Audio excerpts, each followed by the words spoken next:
आज के इस क्लास में पढ़ने वाले हैं समूह लागत या बैच कॉस्टिंग होता क्या है। समूह लागत के बारे में जानेंगे।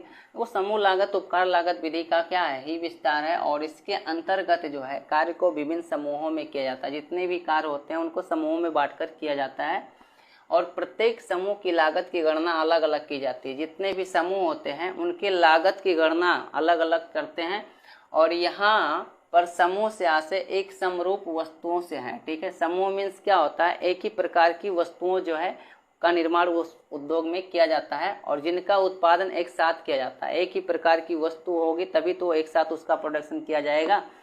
ठीक है, और प्रत्येक को लोट या समूह को प्रत्येक लोट या समूह को एक विशिष्ट नंबर या कोड दिया जाता है। ठीक है, जितने भी समूह होते हैं वस्तुओं का प्रोडक्शन करने वाले उनको एक नंबर दे दिया जाता है या कोड दे दिया जाता है। जैसे कोई सिरप खरीदते हैं, खांसी का, सर्दी जुकाम बुखार का टेबलेट होता है तो उन पर लिखा होता है बैच नंबर फला। जिस बैच में उसको तैयार किया जाता है उस बैच का नंबर उस पर डाला रहता है।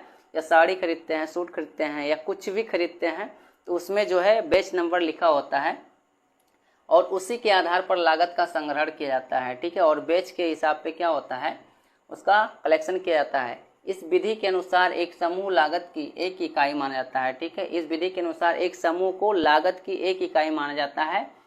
मतलब एक यूनिट, एक समूह को एक यूनिट मानते हैं। हजारों समूह होते हैं प्रोडक्शन कंपनी में तो उसमें एक समूह को एक यूनिट माना जाता है और उसी के आधार पर जो है लागत की गणना की जाती है और उसी के आधार पर जो है कितना कॉस्ट लगेगा एक यूनिट को बनाने में उसकी गणना की जाती है। और समूह लागत विधि का उपयोग, देखो समूह लागत विधि का उपयोग किस किस उद्योग में किया जाता है। देखो समूह लागत विधि का उपयोग जो है औषधि दवाई बनाने में, मेडिसिन जो बन कर आती है, टेबलेट हम खाते हैं सर्दी जुकाम बुखार खांसी का, कुछ भी मेडिसिन हो गया औषधि में, वहाँ पर बैच नंबर डाला रहेगा। तैयार वस्त्र हो गया, वस्त्र पर भी लिखा रहता है। जूते एवं चप्पल उद्योग में समूह लागत का प्रयोग करते हैं। नट एवं बोल्ट उद्योग में करते हैं, स्पेयर पार्ट्स उद्योग में करते हैं। टीवी में प्राइस जो होता है उस पर लिखा होता है। घड़ी बनाने के उद्योग में करते हैं। इत्यादि उद्योगों में इसका प्रयोग किया जाता है। ठीक है।